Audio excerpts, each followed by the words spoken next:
You're listening to the Mindful Chapters, a sanctuary for heartfelt stories and gentle growth. If this chapter resonates with you, please like, share, and subscribe to help our mindful community grow. Now let's continue the journey together. The Art of Trusting the Universe. A practical guide to manifesting by returning to yourself. By Lila Hart. You've been manifesting backwards. Not because you're broken. Not because you're not spiritual enough. But because no one ever taught you the part that truly matters. Breathe with me just once. Slowly. You see, most people spend their lives chasing outcomes. Refreshing their bank apps. Waiting for a text back. Hoping the universe sends a sign. Praying that something outside of them will shift first. But manifestation doesn't start out there. It begins in the quiet place inside you, where your emotions, your beliefs, and your nervous system meet. And if that space is overwhelmed, anxious, or tense, your energy can only send out one thing. I need this to happen. And needing is the frequency of lack, not creation. The truth is, you haven't been manifesting too little. You've simply been sending your power to the wrong place. Not the cause, but the effect. Not the creation, but the waiting. Not the version of you who feels grounded and clear, but the version of you who's terrified the universe won't show up. But you're here now. And this is where everything can begin to shift. Because once you understand how to move your energy from the outcome back into the cause, from fear back into grounded presence, from waiting back into becoming, life starts to respond differently, faster, softer, truer. So if your heart is tired of trying, if you've whispered affirmations at 2 a.m., if you've wondered why you do everything right, yet still feel stuck, take my hand. Let's turn your energy the right way around. Let's bring your power home, back into your body, back into your emotional frequency, back into the part of you that actually creates your reality. Let's unlearn the fear. Let's rebuild the trust. Let's shift, gently together. Your future is not far away. It's close, closer than you think. And in this moment, as you breathe, it's already beginning to move toward you. Welcome to the Art of Trusting the Universe. Let's begin. Introduction. Come home to your heart. I want you to settle into yourself for a moment. Feel your shoulders drop. Feel the weight you've been carrying loosen just a little. Before we manifest anything, before the vision boards, the affirmations, the goals, before the universe can meet you halfway, we must first come back to ourselves, to the quiet center beneath the noise, to the heart that has been whispering for far too long. Take a breath. I'm still here. Most people try to manifest from the surface, from their thoughts, their hopes, their wish lists. But manifestation doesn't respond to what you want. It responds to what you feel repeatedly, to the emotional frequency you carry inside your body every single day. If your frequency is grounded, open, trusting, your life expands. If your frequency is anxious, rushed, or afraid, your life folds in on itself. And this is where so many of us get stuck. We work so hard. We visualize. We journal. We affirm. We dream big. And still, things don't move the way we hope. Not because we're doing it wrong, but because no one ever taught us the part of manifesting that actually matters. The art of trusting the process. The emotional skill of softening into the unknown, without collapsing into fear. the ability to surrender the outcome, while still honoring the desire. No one teaches this in school. No one explains how to stay with yourself when the result hasn't shown up yet. No one talks about the moment after you've done everything right. And the universe is still silent. I didn't understand it either. Not until life brought me to my knees. I grew up in Santa Fe, New Mexico, where mountains hold the sky like a quiet promise, and the air feels ancient, wise, unhurried. My childhood was a blend of my father's logic and my mother's intuition, engineering and yoga, equations and breath. And yet none of that prepared me for the years I spent in New York City. New York stretched me until I broke. Burnout, anxiety, emotional exhaustion. I remember lying awake at 3 a.m., heart pounding, wondering how a life so full could feel so painfully empty. I learned the hard way that you can't manifest clarity from a nervous system on fire. You can't call in abundance when your energy is in survival mode. You can't feel aligned when you're trying to outrun your own heart. It wasn't until I began to study emotional energy, quantum behavior, and the healing power of presence that something softened inside me. I discovered that trust wasn't a belief. It was a practice, frequency, a way of breathing.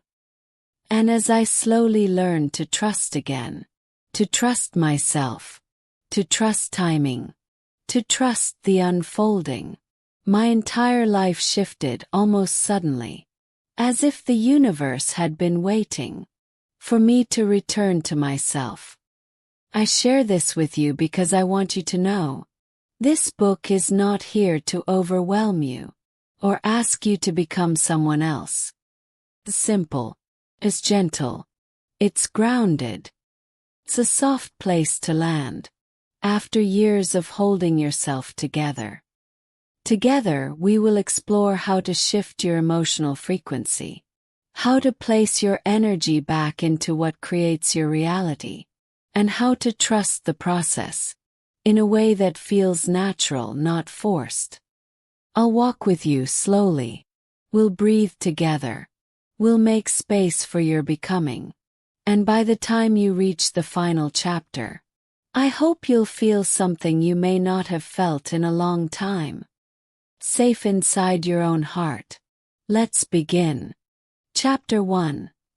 Why most people can't receive what they ask for. The energetic and emotional blocks created by needing the result. I want you to pause with me here, because what I'm about to tell you might feel like someone finally turning on the light in a room you've been stumbling around in for years. Most people don't struggle with manifesting because they lack clarity, discipline, or belief. Most people struggle because they manifest from a place of urgency, not alignment. And urgency, my love, is the energy of fear. It is the quiet panic underneath the affirmation, the worry beneath the vision board, the tension behind the goal, the gripping behind the "I trust the universe." It's the emotional whisper that says, "I need this to happen or I'm not safe." And nothing, truly nothing, interrupts your manifestation process more than that. So let's walk through this together slowly. I want you to really feel into this chapter because when you understand what's happening inside your emotional frequency, everything else in this book will start to click into place. Urgency versus alignment. The hidden difference nobody teaches. Let's imagine two people manifesting the same thing. A loving relationship, a better job, money to cover their bills. Person A is in alignment. Person B is in urgency. On the outside, they seem identical. They journal. They visualize. They think positive. They ask the universe in the very same way. But on the inside, their emotional frequencies are worlds apart. Alignment feels like openness, a soft readiness, an inner knowing that says, I am safe now. I am worthy now. I am supported now. Urgency, on the other hand, feels like tightening, bracing, a subtle internal clench that whispers, if this doesn't happen soon, I'm not okay. Can you feel the difference? One is a gentle inhale. The other is holding your breath while pretending you're fine. Most people don't manifest from the first one. They manifest from the second, even when they swear they're trusting. Urgency has a sound, a vibration, a frequency. It is emotional static. It is a signal that says, I am lacking, even when your mind says, I believe. And the universe, which responds to your repeated emotional tone, picks up that tone louder than anything else. This is why so many people feel like they're manifesting the opposite of what they want. It's not because they're wrong. It's because they're manifesting from the emotional frequency of urgency. The emotional spiral. Waiting, checking, hoping, comparing. Let's talk about the cycle most people fall into, usually without even realizing it. You ask for something. You feel hopeful. But then, the mind starts checking. You wait for the text. You check your bank account. You refresh your email. You look for signs. You compare yourself to people who already have what you want. You start hoping, but in the background you're also bracing. Every one of these actions is a subtle signal to your nervous system that says, it's not here yet. I might not get it. Something is wrong. And this is when your emotional frequency dips. This is when anxiety steps in. This is when your brain shifts into survival mode. This is when your energy collapses inward, narrowing your perception. This is when your vibration shifts from creation into fear. You might not notice the shift because it can be incredibly subtle. A tightening in the chest. A little rush of adrenaline. A faint sense of unease. But your body notices. Your energy notices. And the universe responds accordingly. Let's make this simple. You can't receive while you're bracing for disappointment.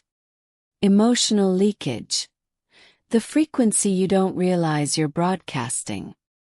I want to introduce you to a term most people have never heard, but everyone experiences. Emotional leakage.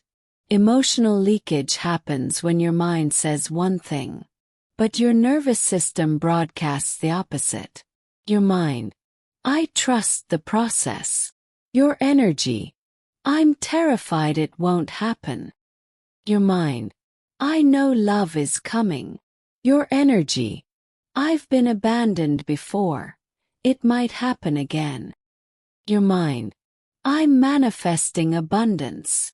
Your energy. I don't know how I'm going to pay rent. See the difference. Your thoughts send one signal. Your emotions leak another. Manifestation responds to your emotional frequency, not your spoken desire. This is why people say, I did everything right, why isn't it working? Because the frequency that makes the manifestation possible is the same frequency that gets leaked through fear, doubt, and urgency, even when the person is doing all the right things. Emotional leakage is not a moral failure. It's a nervous system response. And once you understand it, you stop blaming yourself. You start healing yourself. The shaking hands metaphor. Trying to tune into a song while you're afraid. Let me paint you a picture. Imagine you're trying to tune a radio to your favorite song. But your hands are shaking, not a little but a lot. You twist the dial left, then right. You get static, then a little sound, then more static. You keep adjusting, but the shaking makes it impossible to land on the exact frequency. This is what manifesting from urgency feels like. Your desire is the song. Your emotion is the dial. And your fear is the shaking.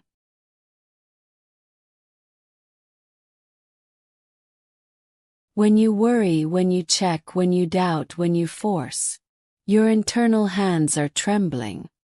Not because you're weak, but because you're scared, and scared bodies shake. The more you need the outcome, the more the shaking grows, and the harder it becomes to land on the frequency of the thing you desire.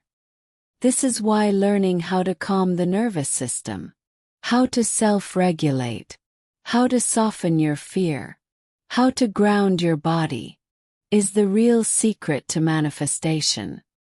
Not the affirmations, not the vision boards, not the elaborate rituals. To come, the steadiness, the return to yourself.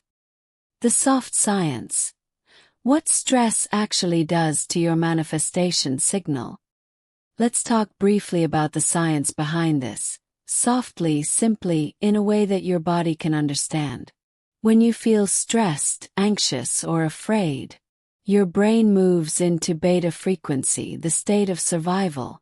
Beta is sharp, fast, narrow. It's designed to protect you, not expand you. In beta, your brain scans for threats, not possibilities. It fixates on what's missing, not what's coming. Clings to control, not creativity. Your energy contracts. Your perception closes. Your body goes into defense mode. And here's the important part. Manifestation cannot reach you when your system is in survival. Can only reach you when you're safe, internally. This is why moments of calm bring sudden clarity. This is why ideas flow in the shower. This is why solutions appear when you stop trying. This is why your intuition speaks when you're quiet enough to hear it. When your brain drops from chaotic beta into slower, steadier alpha waves. The state created by breathwork, grounding, presence. Your internal radio signal becomes clear again. Your hands stop shaking. Your emotional frequency stabilizes. Your energy becomes receptive. This is when the universe can meet you. Why needing the result pushes it away. Let's talk honestly. Needing something, truly needing it, creates a subtle form of emotional grasping. It says, I can't be whole until I get this. I can't relax until it arrives. I can't believe until I see proof. And this energy blocks the very thing you're calling in. Not because the universe is punishing you. Not because you're doing it wrong. But because needing vibrates at the frequency of fear. And fear is a closed frequency. Tightens. Constricts. It squeezes the flow of energy, creativity, intuition, and possibility. You cannot receive with clenched hands. You cannot attract from a contracted heart. You cannot align with abundance when you're bracing for lack. You don't need to be perfect. You don't need to be fearless. You don't need to be endlessly positive. You just need to stay in your body. Long enough for the fear to soften. The moment your body feels even a little safer, your frequency rises, your signal clears, your desire begins to move. A gentle realization. You can't receive while you're bracing for disappointment. Let this land softly. You can't receive while you're bracing. Bracing is a physical state. Your shoulders tighten. Your chest closes. Your breath shortens. Your stomach knots. But it is also an emotional state, where you prepare yourself not to be hurt, where you rehearse disappointment in advance, where you protect yourself from the pain of, what if it doesn't happen? This is the invisible barrier standing between you and the thing you've been asking for. Not your worthiness, not your intelligence, not your effort, just the bracing, just the fear, just the residual tension your body still carries from all the times life did not turn out the way you hoped. I want you to hear this clearly. There is nothing wrong with you. Your inability to receive is not evidence of failure. It is evidence of protection. Your mind learned to brace. Because at some point in your life, you needed to.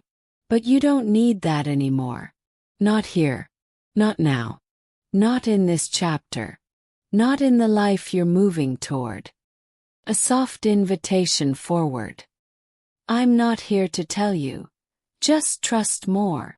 I'm here to help you understand what's happening inside your emotional field, so you can shift from urgency into alignment.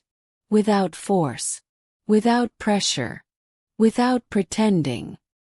In the chapters that follow, we're going to explore how to calm the shaking hands, how to steady your emotional frequency, how to return your power to the cause instead of the result, and how to receive from a place of softness rather than fear.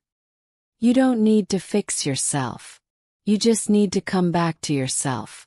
And together we're going to do exactly that. Breathe with me one more time, and let's keep going. Chapter 2. The real meaning of asking. What you send out isn't your wish.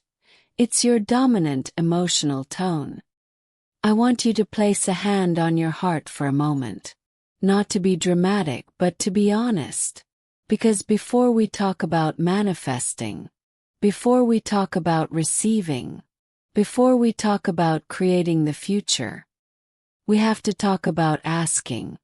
Not the asking most people believe they're doing, but the real kind, the kind the universe actually hears.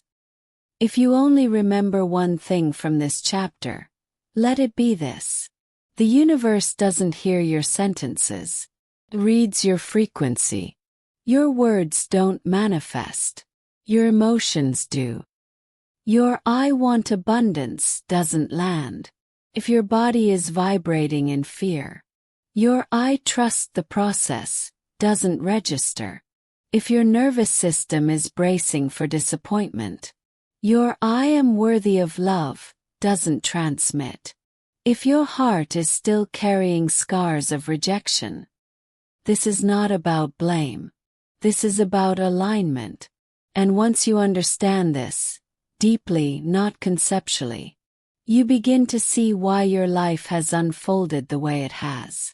So let's walk gently into the truth of asking. The universe doesn't hear sentences, it reads frequencies.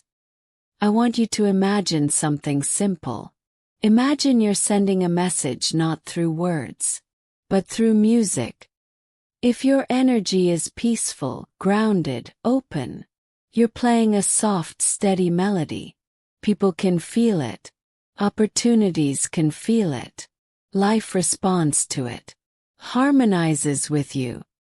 But when your energy is anxious, rushed, fearful, you're sending out static. Not because you don't mean well. Not because you're not trying. But because your emotional tone is shaky. And the universe responds to your music. Not your mouth. Manifestation is not a conversation. It's a frequency match. So when you ask, what the universe receives isn't the sentence you wrote in your journal.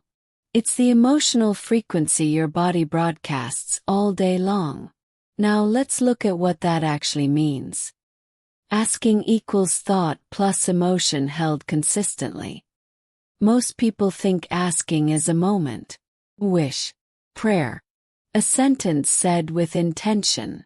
But asking isn't a moment. It's a pattern. It's the emotional imprint you repeat over and over without realizing it. If a thought is the spark, emotion is the fire. And what you broadcast, What you truly ask for is the emotion you practice the most. Not the emotion you want to feel, but the one you habitually return to. Let me show you how this looks in real life. You journal, "I am abundant," but the emotion in your body is fear of not having enough. Real request sent. Scarcity. You affirm, "Love is coming into my life," but the emotion in your body is fear of being abandoned again. Real request sent. Rejection loop. You visualize success. "I'm building my dream career," but the emotion vibrating under the surface is fear of failure. Real request sent. More situations that trigger insecurity. Can you feel the difference? Manifestation responds to the emotion underneath the thought. That's why your life reflects your felt truth, not your spoken desire. This realization isn't meant to hurt you. It's meant to free you, because it means you don't need perfect beliefs. You just need to understand what you've been broadcasting, so you can shift the frequency intentionally. You think you're asking for abundance, but are you broadcasting fear? Let me ask you something gently. When you think about money, what emotion rises first? If it's fear, panic, worry, or pressure, that's the real ask. Not because you want it, but because you feel it. When you think about relationships, what happens in your chest? Does it open? Or does it tighten just a little? If it tightens, that tension becomes the frequency, the request, a signal. Most people spend 10 minutes asking for their desire, and the remaining 23 hours and 50 minutes broadcasting the opposite. Not consciously, not intentionally, but emotionally. I want to show you a simple example. Let's say you want to manifest financial abundance. You do a visualization in the morning. You script the life you want. You feel hopeful. But then, you check your bank account 5 times. You stress about bills. You compare yourself to others. You question whether you're good enough. You fear you're falling behind. Which energy do you think your body broadcasts for most of the day? The hopeful 5 minutes, or the fearful hours that follow? This is emotional math. This is frequency logic. It's not about punishment. It's about resonance. The universe isn't judging you. It's responding to your dominant emotional tone. So the question is not, what did I ask for? It's, what did I feel? Let's find your real request. A gentle journaling practice. I want to guide you through something that has changed many of my students' lives. It's simple, but it requires honesty, the soft kind. Open a journal and write. 1. What am I asking for? Not the surface desire, the emotional truth. Now close your eyes. Place a hand on your heart. Ask yourself, when I think about this desire, what emotion rises first? Write whatever comes up. Don't judge it. Just witness it.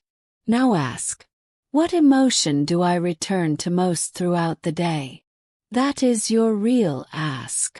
Not the desire, the emotion. Now ask, if my body could speak, what would it say?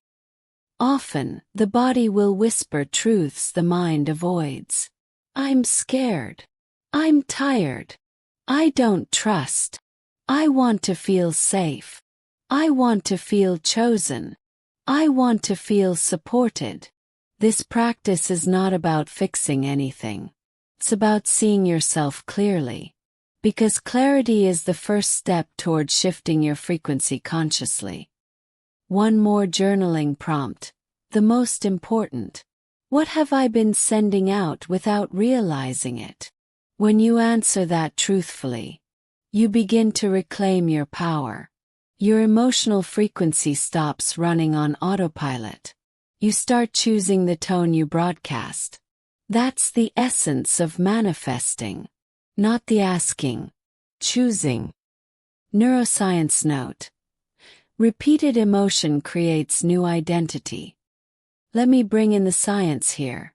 Softly, gently, just enough to empower you. Every time you feel an emotion, your brain fires a specific neural pathway. If you feel that emotion repeatedly, that pathway strengthens, becomes familiar, becomes your default. It becomes your identity. This is how identities form. Repeated emotion, neural preference, identity, reality. If you repeat fear, your brain learns to anticipate fear. Your identity becomes the anxious one. Your decisions reflect that identity. Your life mirrors those decisions. If you repeat gratitude, your brain learns to anticipate safety. Your identity becomes the grounded one. Your decisions reflect trust. Your life mirrors abundance. This is why your emotional frequency shapes your reality. Because your brain, your biology, prioritizes whatever emotion you repeat. Manifestation is not magic. It's matching. Your external reality snaps into alignment with your internal identity. So if you want to change what you receive, you must change what you repeat emotionally. Not forcefully, not perfectly, but gently, a little at a time. The soft reset, asking from the inside out. What would it look like to ask from alignment instead of fear? Me show you. Fear ask, I need this to happen. Emotional tone, urgency, lack, grasping. Aligned ask, I am ready to hold this. Emotional tone, openness, readiness, safety. Fear ask, please let them love me. Emotional tone, insecurity, abandonment, wound.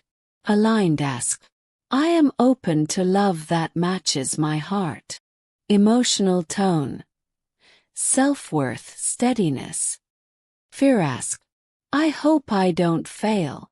Emotional tone, self-doubt. Aligned ask, I trust myself as I grow. Emotional tone, grounded expansion. You see the difference. The difference is the body. Tone. The emotional frequency. You can shift your frequency with one breath. One moment of awareness. One gentle decision to come back home to yourself. This isn't about faking positivity. It's about choosing regulation over panic. Clarity over chaos. Alignment over urgency. Check in with your heart. What have you been sending out? I want to end this chapter with a question. Not to judge you, but to awaken you. What have you been sending out without realizing it? Not what you've been writing. Not what you've been speaking. Not what you've been hoping. But what you've been feeling. Because that's the real ask. And here's the beautiful part. The moment you become aware of your emotional tone, you can shift it. You can soften it. You can choose differently. You can regulate your body. You can create space. You can breathe into the version of you who sends out a frequency that says, I'm ready. I'm steady. I'm aligned. Asking isn't about wanting. It's about becoming. And now that you understand the difference, you're ready to shift into a new frequency. One that actually matches your desires. In the next chapter, we'll explore the emotional bridge between asking and receiving, the part most people skip. Belief as embodiment.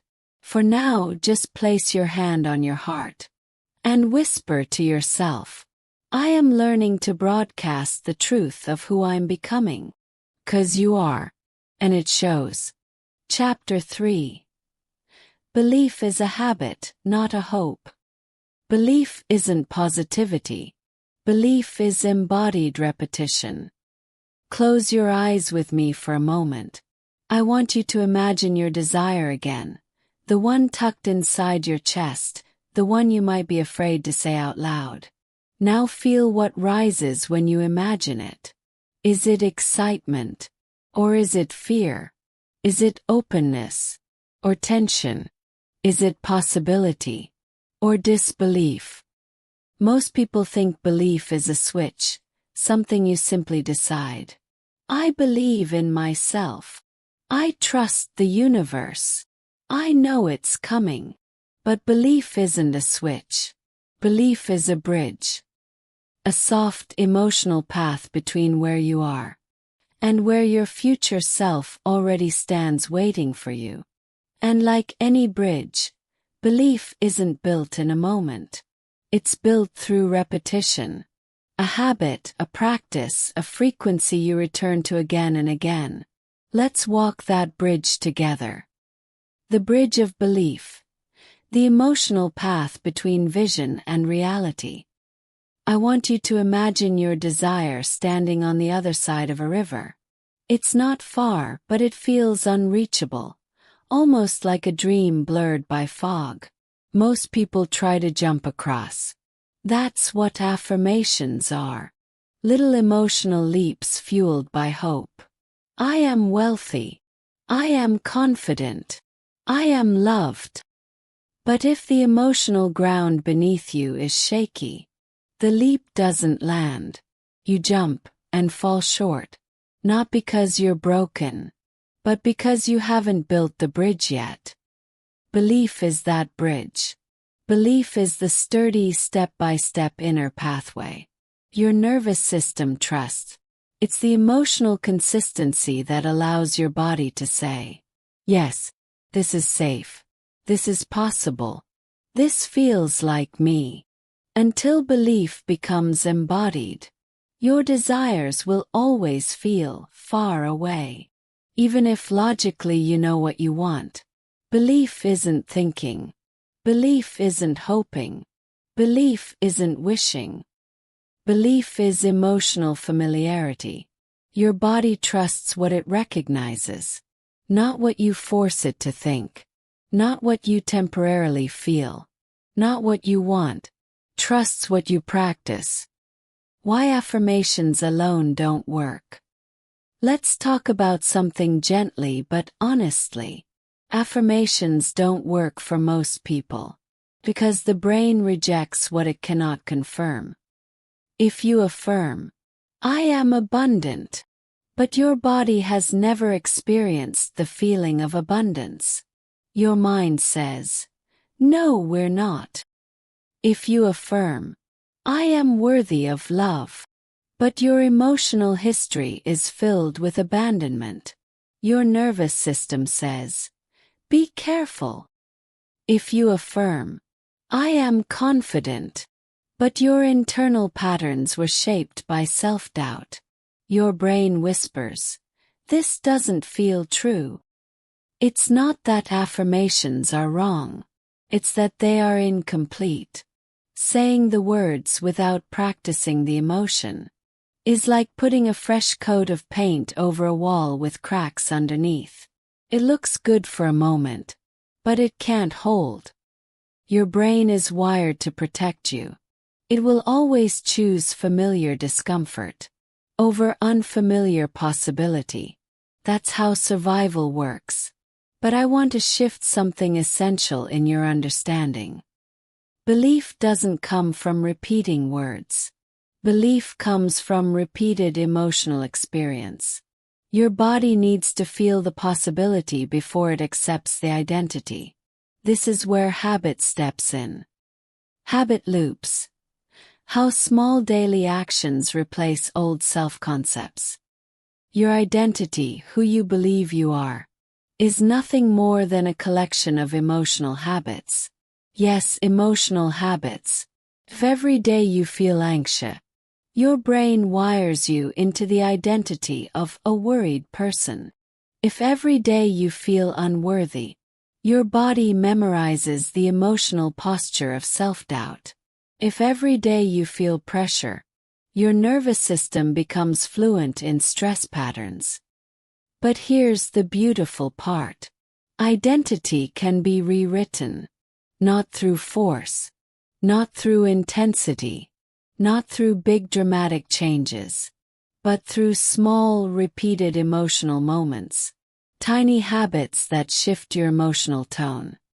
Let me show you. You place your hand on your heart for 10 seconds each morning. Your body learns the emotion of safety.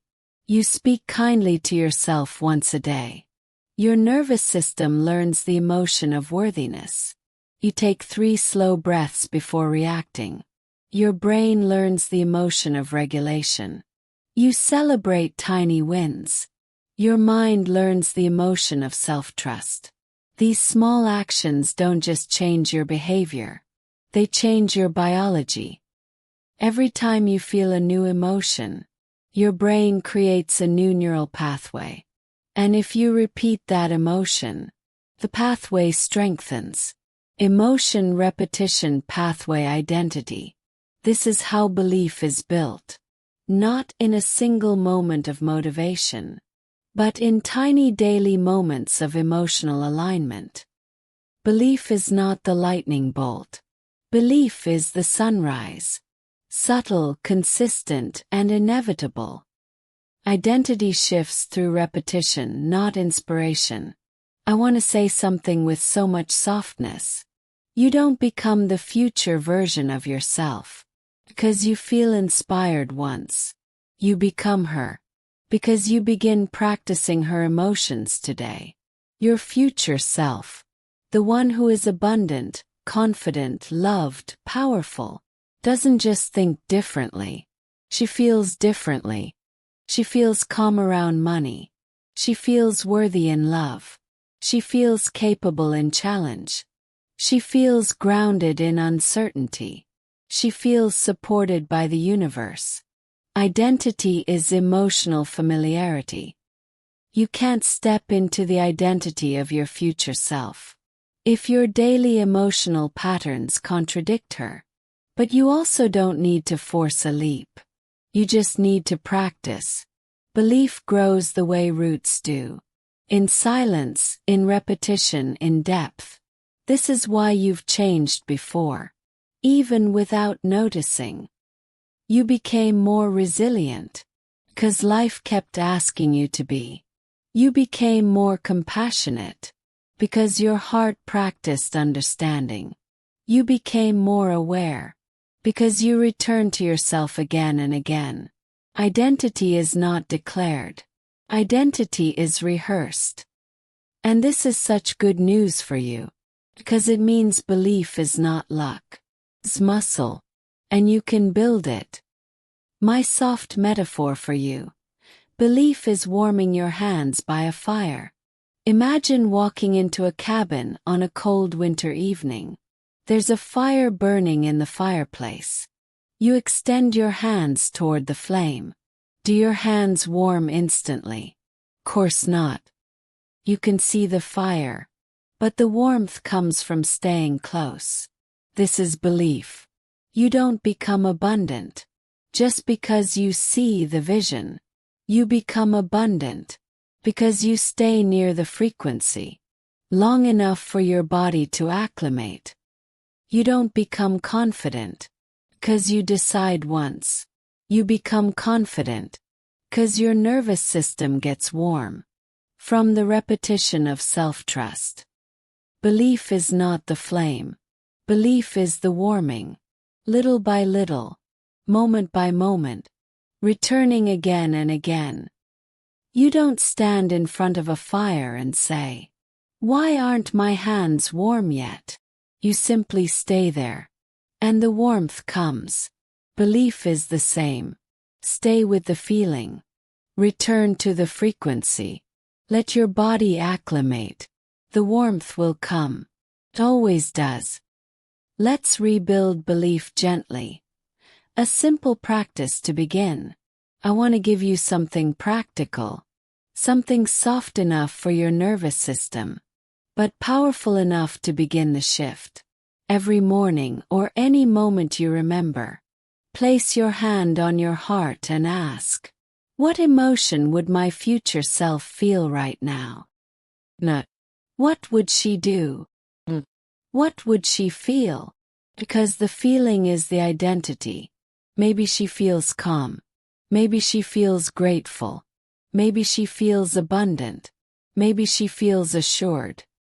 Now ask, how can I practice just 10 seconds of that emotion right now? That's it. 10 seconds. Because 10 seconds repeated daily becomes the foundation of your new identity. You are not trying to jump across the river. You are laying down the boards of the bridge. One emotion, one moment, one repetition at a time. The embodied truth of belief. I want to close this chapter by telling you something I wish someone had told me years ago. You don't need to believe fully. You just need to believe enough to take the next small step. That's it. Belief grows through witnessing yourself. Showing up again and again. Even if your voice shakes. Even if your hands tremble. Even if your heart is unsure. The more you show up, the more your brain rewires. The more your emotional tone shifts. The more your identity strengthens. The more the universe responds. Belief doesn't come first. Action comes first. Emotion comes first. Practice comes first. Belief is the outcome of repetition, not the requirement. Your future self is not asking you to leap. She's asking you to warm your hands by the fire. Every day a little more. And you will. Can already feel it. Now breathe with me one more time. Because in the next chapter, we'll step into the one thing most people avoid without realizing. Surrender. The emotional art of letting go without losing hope. Chapter 4. The invisible step. Why surrender feels impossible. Why letting go is the hardest step in manifestation. I want you to picture this with me. You're standing near a river. The water is rushing. Fast, loud, unpredictable. You're holding onto a low branch that hangs over the water. Your fingers are wrapped tight, your knuckles white. A part of you wants to let go. But a bigger part of you is afraid you'll get swept away. This is what surrender feels like for most people. Manifestation teachers love to talk about letting go, but they rarely talk about the fear beneath it. The fear that if you stop controlling, everything will collapse. The fear that if you stop gripping, what you want will float away. The fear that if you relax, the universe might not show up for you. And when you've been through disappointment, heartbreak, instability, abandonment, or scarcity, why wouldn't you grip the branch? Why wouldn't you cling to what feels safe? Surrender isn't hard because you're doing something wrong. Surrender is hard because your nervous system remembers every moment when letting go felt dangerous. So let's walk through this chapter slowly, tenderly, with compassion for the parts of you that learn to hold on for dear life. Let's talk about why surrender is not a weakness, but the very frequency that allows manifestations to land. Outcome attachment. The silent energy drain. Outcome attachment is when you decide that your well-being, your worth, your peace, or your happiness depends on one specific outcome. Sounds like, I'll feel okay when this works out. I'll relax once I get the job. I'll trust when the money comes. I'll feel loved when they choose me. I'll believe in myself when I succeed. Outcome attachment turns your desire into a condition for safety. It places your emotional well-being into the hands of the future. And here's the tricky part. Outcome attachment feels like focus, but it drains your energy, quietly, constantly. When you attach your peace to a result, your entire emotional system becomes hypervigilant. You monitor signs. You analyze timing. You check for movement. You cling to whatever gives you temporary hope. You obsess over what feels out of your control. Your nervous system is working overtime, not to create, but to protect. This is why you feel drained. This is why your manifestations stall. This is why surrender feels impossible. You can't release something you believe your survival depends on. Letting go versus giving up, the mind gets confused. Let's talk about a common misunderstanding that causes so much pain. The mind does not understand the difference between letting go and giving up. To the mind, letting go feels like carelessness. Letting go feels like irresponsibility. Letting go feels like abandonment of effort. But that's because the mind is wired for survival, not trust. To the mind, safety comes from control. So if you release the grip, your mind panics. Wait, if we stop holding on, everything will fall apart. But surrender is not giving up. Surrender is shifting the emotional authority from fear to trust. Here's the difference. Giving up. I stop wanting. I stop caring. I shut down. Letting go. I still desire this, but I no longer make my happiness dependent on it. Do you feel the difference? One collapses your energy. The other frees it. Letting go is not the absence of desire. It is the absence of tension. Letting go doesn't mean you stop moving toward what you want. It means you stop energetically chasing it. You stop gripping. You stop begging. You stop bracing. You stop believing the outcome is the only path to safety. Letting go is not losing control. It's releasing the illusion that you ever had control in the first place. Emotional safety versus emotional control. Let's go deeper, gently.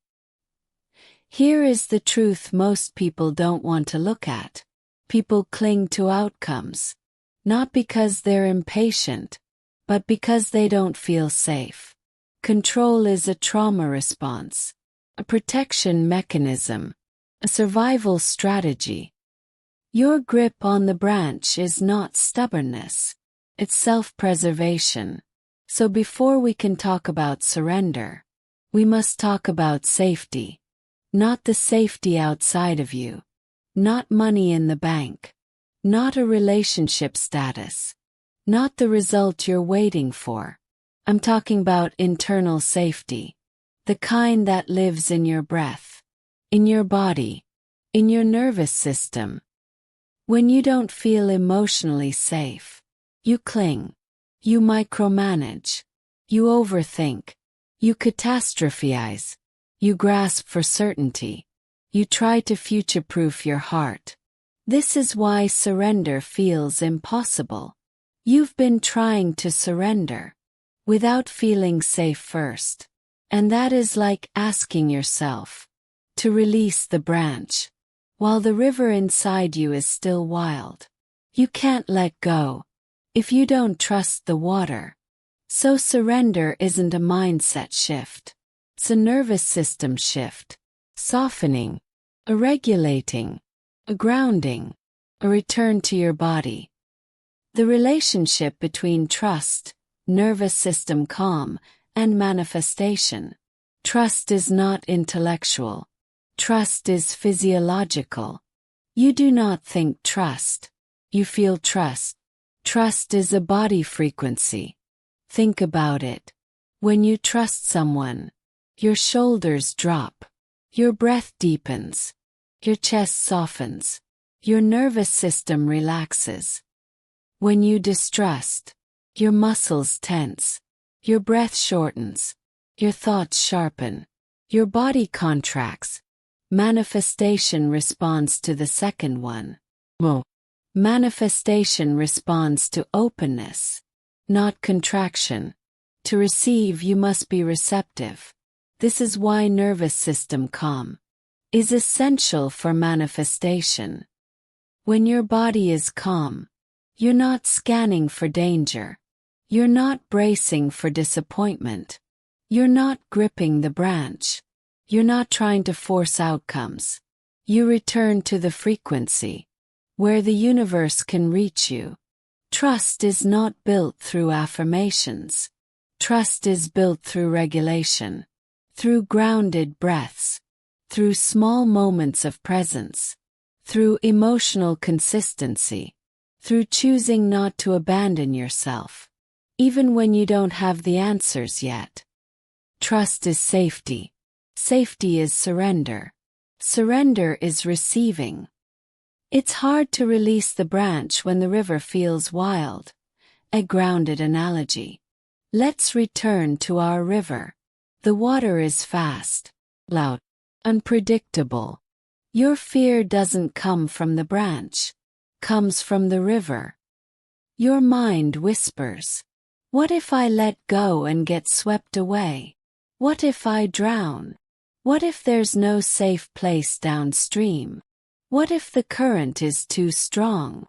What if letting go is dangerous?"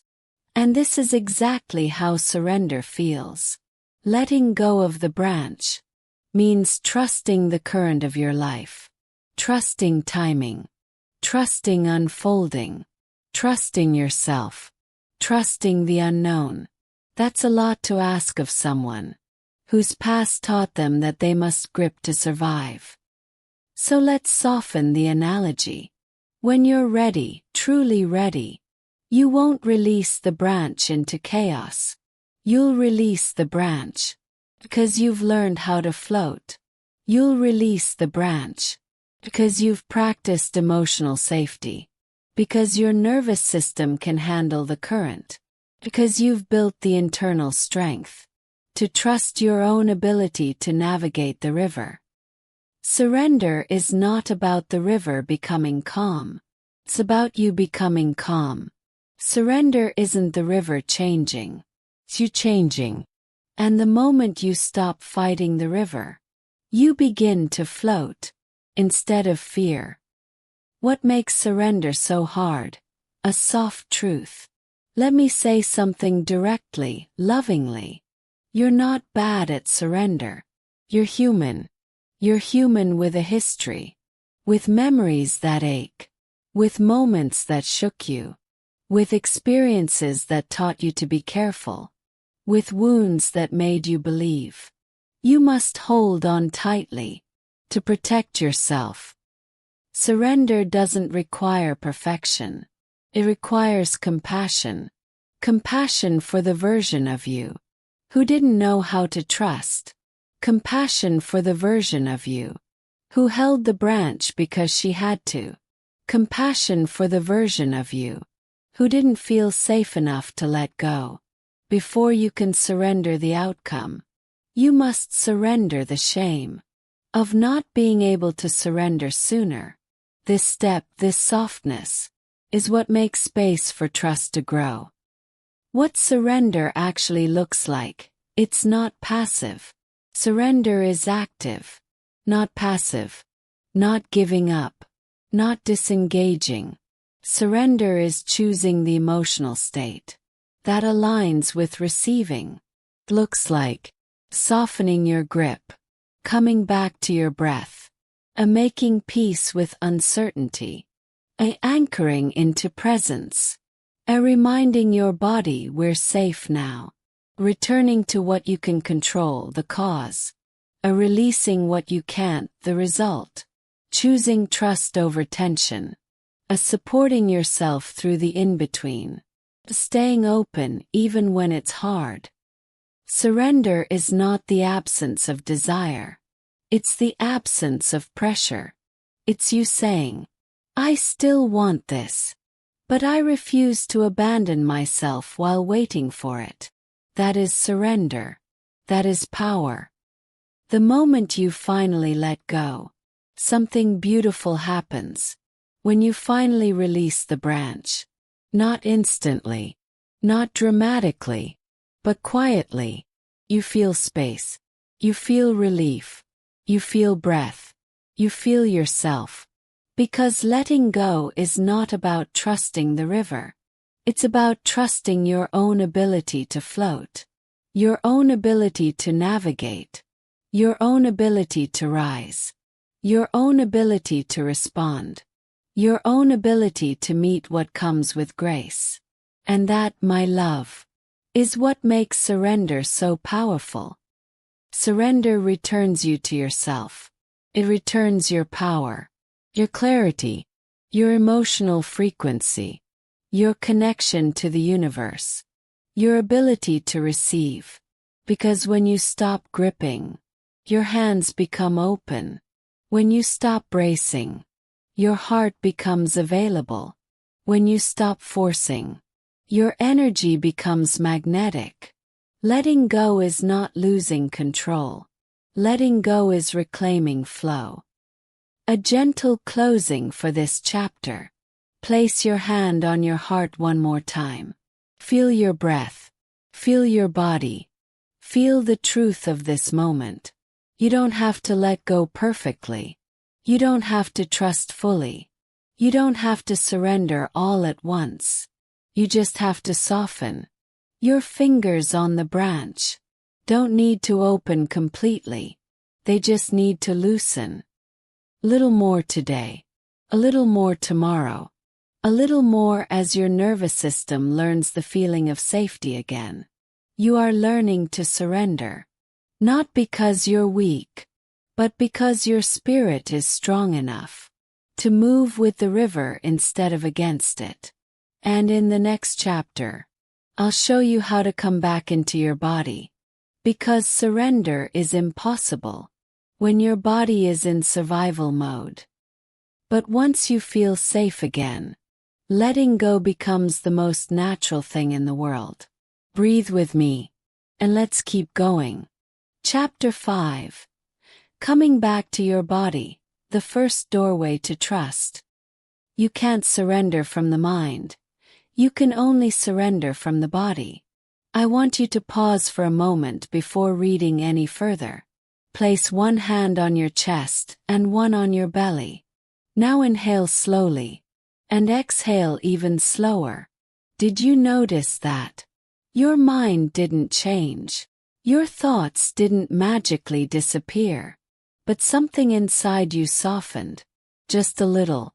That softening is the beginning of trust. Not the thought. Not the affirmation. Not the decision. But the softening. This chapter is about that softening. About the truth that most people never realize. You can't surrender from your mind.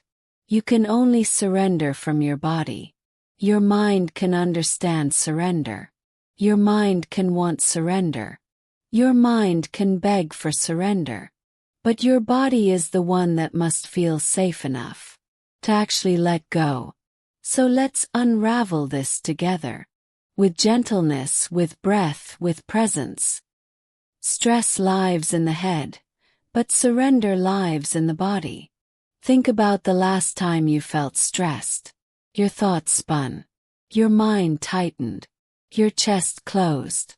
Your stomach knotted. Your breathing got shallow. Stress is mental, but it expresses itself physically. And when your body is in a stress state, your mind can't surrender, no matter how many times you try to affirm your way through it. You can tell yourself, just trust, just let go, just be aligned.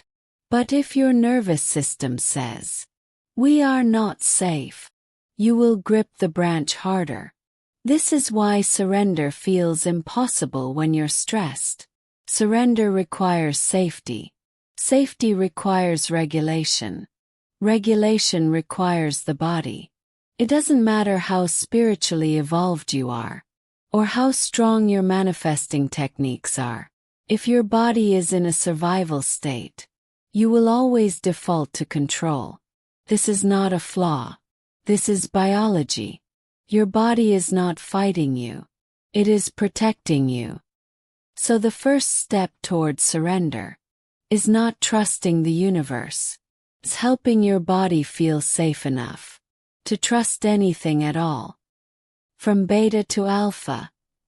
How grounding reopens your inner world. Let's talk softly about the science behind your emotional frequency. When you feel stressed, anxious, overwhelmed, or pressured, your brain moves into high beta waves. Beta is fast. It's loud. It's narrow. Survival mode. In beta, your brain scans for danger. What could go wrong? What am I missing? What if it doesn't work? What if I fail? What if they leave? Beta is the worst place to manifest from, because beta closes your creativity, your intuition, your emotional intelligence, your ability to perceive possibility, and your sense of connection to your future self. You can only manifest from expansion, not contraction. So what do? We guide the brain from beta into alpha, a slower, softer, more open frequency. Alpha is the state of solutions. Alpha is the state of intuition. Alpha is the state of grounding. Alpha is the state where surrender becomes natural. You enter alpha through slow, deep breathing, a grounding your body, walking in rhythm, softening your muscles, connecting to your senses, presence with nature, stillness. This is why people have their best ideas in the shower. Your body relaxes, your brain shifts, clarity returns. Manifestation requires you to get out of survival mode and into receptivity mode, not by thinking harder, but by softening deeper. When your body softens, your frequency lifts. Let me give you a metaphor that your heart will remember.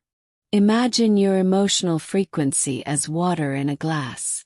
If the glass is being shaken, fear, stress, pressure, urgency, the water churns, spills, splashes unpredictably. No clarity, no steadiness, no alignment.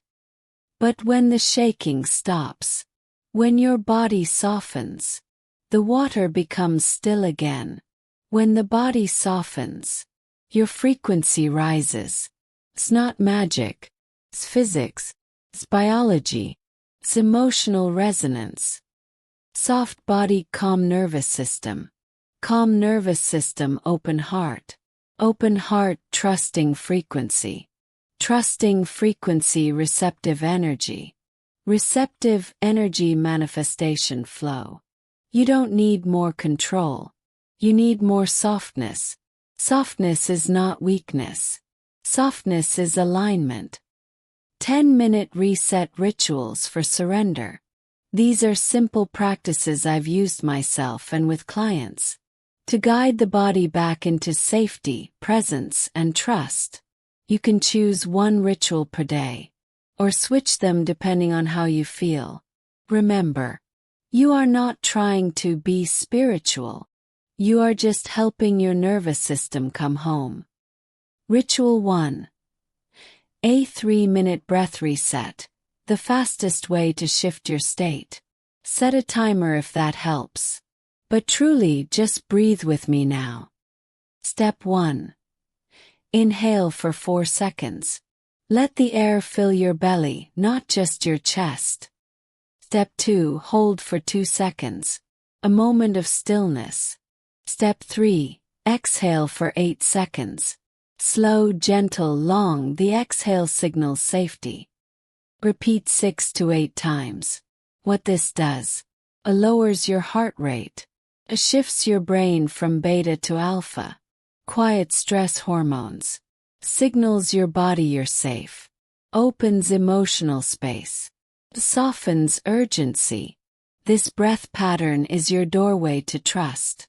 Anytime your thoughts begin spiraling, Ritual 2. The grounding walk, 5 to 7 minutes. This one is my favorite because it works even when your mind feels loud. Go outside if you can. If not, walk indoors slowly. Here's your script. Step out with awareness. Feel the floor beneath you. With each step, say silently, I'm here. I'm safe. I'm home in my body. Notice your senses. The air on your skin. The sound of leaves or distant traffic. The weight of your feet. Let your shoulders drop. Let your jaw soften. Let your breath deepen. Visualize excess fear leaving your body. Through the soles of your feet. With every step, walking like this resets your emotional tone. Gives your mind a break. It returns your awareness to the present. The only place surrender is possible. Ritual 3. Morning presence. 10 minutes of soft awareness. Before picking up your phone. Before entering the noise of the world. Give yourself the first moment of the day. Here's what you do. Sit on the edge of your bed. Place your hand on your heart. Feel one slow inhale. Feel one slow exhale. And ask yourself, how does my body feel right now? Heavy, tight, open, tired, hopeful. What emotion wants my attention?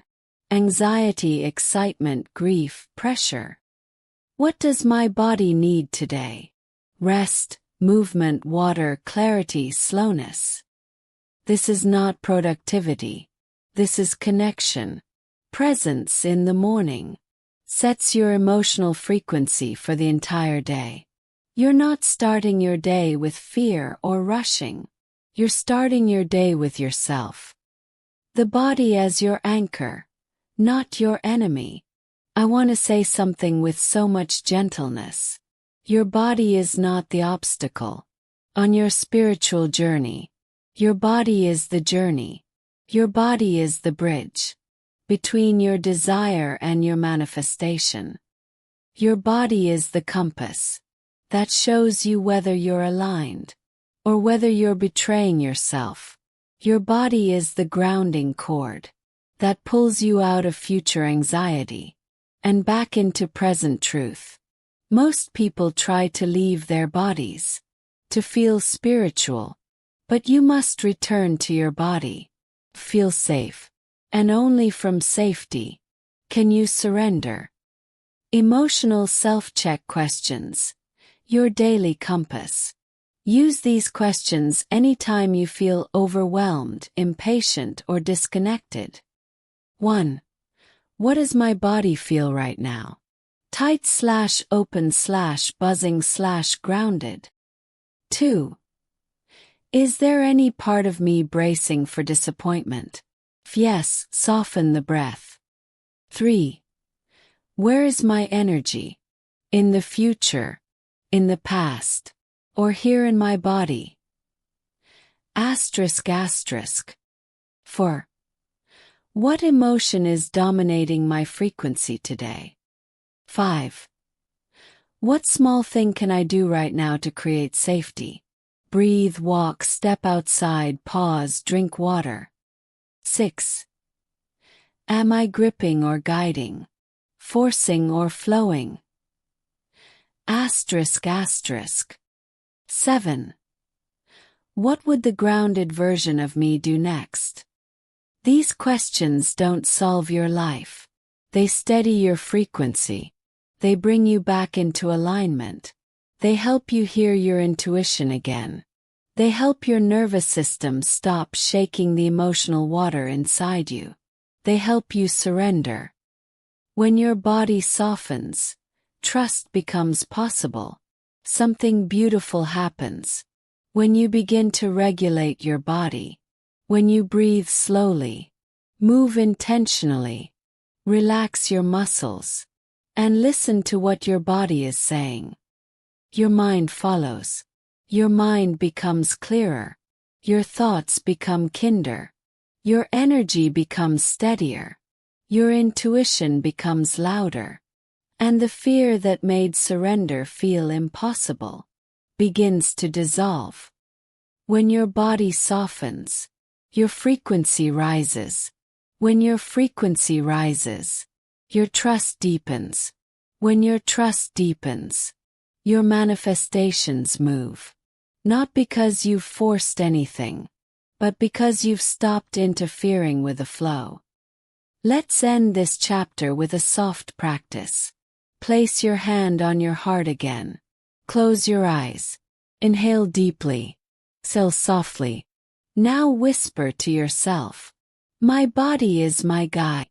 Feel the warmth you're creating. That warmth. 'Cause the warmth is not magic. It's not luck. It's not waiting, wishing, hoping, or checking. It's the effect of consistent movement, consistent focus, consistent energy. 'Cause effect, effort, warmth, creation, results. This chapter is about that truth. The quiet, powerful law that governs all manifestation. When you anchor your energy in the cause, the effect cannot help but arrive. Most people aren't stuck because they're unworthy or unlucky. They're stuck because their energy is split. Half in the building, half in the waiting, half in the creation, half in the checking, half in the intention, half in the impatience. And nothing struggles more than a desire that's being pulled in two directions. So let's walk into this gently, together. Your future will make so much more sense after this. The law of cause and effect in emotional energy. Before manifestation is a spiritual concept, it is an energetic law. Every outcome in your life, your relationships, your money, your opportunities, your alignment, is an effect. The cause is your emotional state plus your consistent behaviors. Most people misunderstand this. They think manifestation is wanting, visualizing, hoping, affirming, waiting, checking, repeating, wishing again, checking again. But wanting is not a cause. Checking is not a cause. Hoping is not a cause. Those are effects of fear. Cause is what you do and feel repeatedly. Effect is what life does in response. Cause is the seed. Effect is the harvest. Cause is the watering. Effect is the bloom. Cause is your internal frequency. Effect is your external reality. Let's make this even clearer. The cause is what you can control. The effect is what you must release. This chapter will show you how. The energy split. When you put 50% into creation and 50% into chasing, most people live in emotional limbo. Half of them is imagining the reality they want.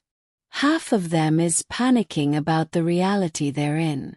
Half of them is planting the seed. Half of them is digging it up to check on it. Half of them is doing the work. Half of them is wondering if the work will work. Half of them is trying. And half of them is afraid the try won't matter. This is the energy split that stops manifestation. Let's say you want to manifest a career shift. So you create content, apply for roles, study new skills. That's cause. But then you check the analytics 10 times. You overthink whether anyone is watching. You wonder, is this enough? Am I enough? That's effect. The moment you split your energy, your momentum slows. The energy that should be flowing outward into creation gets redirected inward into fear. The future responds to your energetic consistency, not your emotional confusion. When your energy is split, your outcomes will be too. Your life moves fastest when all your energy is in the cause. This is one of the deepest truths I've learned. When your energy is fully in the cause, life rearranges itself around you. Quickly, effortlessly, naturally. Let me take you back to a time in my life when this truth revealed itself in a way I couldn't ignore. It was the year everything grew. My business expanded faster than I ever imagined. My content exploded. My courses filled effortlessly. Opportunities appeared without forcing. People found my work as if pulled by magnetism. But here's what I want you to see. I wasn't obsessing over results. Not even a little. I wasn't checking numbers. I wasn't refreshing views. I wasn't measuring my growth. I was creating. Every day. Toughly. Joyfully. With emotional presence. I created content because I loved teaching. I built courses because the knowledge was asking to be expressed. I shared insights because they moved through me. 100% of my energy was in the cause. Not 70%. Not 50%. Not 20%. All of it. I wasn't making business decisions from fear. I wasn't calculating outcomes. I wasn't asking, will this work? I wasn't evaluating. I was creating. And life responded at the speed of creation, not the speed of fear. You cannot evaluate and create at the same time. Only one frequency can lead. When creation leads, effect follows. Always. Manifestation is a garden, not a clock. I want to give you a metaphor you'll remember forever. Think of your manifestations like a garden. Seeds don't grow faster when you stare at them. Only when you keep watering the soil. You would never plant a seed, then return every hour asking, where is it? Why isn't it growing? Is something wrong? You know that growth happens underground. In silence. In invisibility. You know the seed is busy beneath the soil. Even when it looks like nothing is happening. But somehow, we forget this with our dreams. We plant intentions. Then constantly check for sprouts. Am I on track? Is it working? Why is it taking so long? Did I mess up the manifestation? No, love. You just forgot the nature of growth. Creation requires consistency. Results require patience. Your job is the watering. Life's job is the blooming. Never confuse the two. Neuroscience. Attention shapes neural pathways, identity, behavior, results. Let me bring in a simple piece of neuroscience that explains manifestation better than any mystical theory. Where you place your attention determines which neural pathways strengthen. Those pathways shape your identity. Your identity shapes your behavior. Your behavior shapes your results. This is cause-effect. Inside the brain. If your attention is on fear, I hope it works. I'm scared it won't. Your neural wiring becomes fear-based. Your identity becomes someone who has to fight for results. Your behavior becomes hesitant, inconsistent, anxious. Your results reflect that. But if your attention is on the cause, what can I create today? What can I strengthen today? What can I offer today? What can I embody today? Your neural pathways create a confident, grounded identity. Your behavior becomes consistent, aligned, creative, present, empowered. And your results, without you chasing them, expand. Attention builds identity. Identity drives behavior. Behavior shapes destiny. Destiny becomes manifestation. So today ask yourself, where has my attention been living? In the cause or the effect? Your focus is your frequency. And your frequency determines your future. You attract from the energy you hold most consistently. Which means, if you focus on the cause, you attract possibility. If you focus on the effect, you attract anxiety.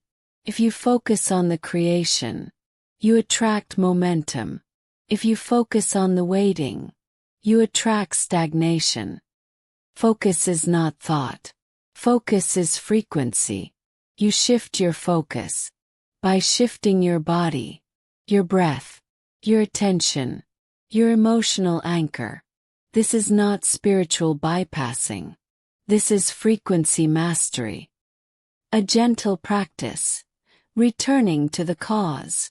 Anytime you feel yourself slipping into fear, comparison, or chasing, ask yourself softly, what can I create right now? Not what can I control. What can I strengthen? Not what can I force. What can I offer? Not what can I get. What is in my hands? Not what is out of them. The moment you return to cause, your frequency stabilizes, your heart softens, your energy opens, your momentum returns, and soon enough, often when you're not even thinking about it, the effect arrives. You look up, and the garden has sprouted. A personal story. The year creation led everything. I want to tell you a little more about that year of expansion, because I want you to feel how natural the growth was. When I stopped clinging to results, I was creating courses from my heart, from intuition, from the frequency of wanting to serve, not prove. I wasn't asking, will people buy this? I was asking, what do people need? What feels true for me to share? What healing is asking to move through me? Every week I sat down and wrote content. Every day I recorded. Every day I learned something new. Every day I showed up with presence. And I loved it. Not because it was perfect, but because it was aligned. The effect. More abundance than I expected. More impact than I predicted. More students than I imagined. More growth than I could have planned. Not because I was chasing outcomes, but because I was watering the cause. Your future expands when you stop obsessing over the result and start pouring into the creation. This is not about hustle. This is not about pressure. This is not about proving yourself through productivity. This is about energetic consistency. Creation from grounded energy is the most magnetic frequency on earth. You cannot fail when you live in the cause. Let me say this gently. You cannot fail when you put your whole heart into the cause and release the timeline of the effect. Because even if the exact outcome doesn't appear, the identity you become will attract exactly what is meant for you. Cause always shapes you into someone larger than the outcome you were chasing. Effect is a reflection of who you became through the process of creation. This is why you must shift your attention. Focus on who you're becoming, not what you're receiving. The receiving will catch up. It always does. Let's close this chapter softly. Place your hand on your heart. Breathe in. Breathe out. Now whisper this to yourself. I am the cause. The effect is already on its way. You were never meant to chase. You were meant to create. And when you do, your life begins to respond with a clarity, speed, and grace you didn't know was possible. In the next chapter, we will explore the tender space between vision and reality, the gap season, where most people lose faith, but where your highest self is actually being born. For now, love, focus on the cause. The effect will always find you. Chapter 7. when reality doesn't match your vision yet. The emotional turbulence when the outside world hasn't caught up. There is a moment in every manifestation journey that almost no one talks about. A moment that feels lonely, confusing, and deeply uncomfortable. It's the moment when you've done the work. You've adjusted your frequency. You've aligned your energy. You've stayed consistent. But your outside world still looks the same. Or worse, it looks even messier than before. Your bank account doesn't reflect your healing. Your relationship status doesn't reflect your worthiness. Your career doesn't reflect your potential. Your opportunities don't reflect your effort. You look around and think, if I've shifted so much inside, why hasn't anything changed outside? This chapter is about that moment, that fragile, powerful, sacred moment, when reality hasn't caught up, but your soul knows it's coming. I call this space the gap season, and once you understand it, you will stop abandoning yourself in the middle of your becoming. The gap season, the space between intention and evidence. The gap season is the emotional in-between, not where you were, not yet where you're going. Is here. Learning, growing, stabilizing, strengthening. It's awkward. It's uncomfortable. It's quiet. It's humbling. It's clarifying. And it is absolutely necessary. Think of it like the moment after you plant a seed. You water it. You nourish it. You care for it. And for a while, nothing happens. This is the part where most people give up. Not because the seed isn't growing, but because they can't see it growing. The gap season is proof that manifestation is energetic before it's physical. The inside shifts first. The outside rearranges next. There is always a delay, a sacred delay, between the becoming and the blooming. And your job is to not misinterpret the delay as evidence of failure. The delay is protection, preparation, integration.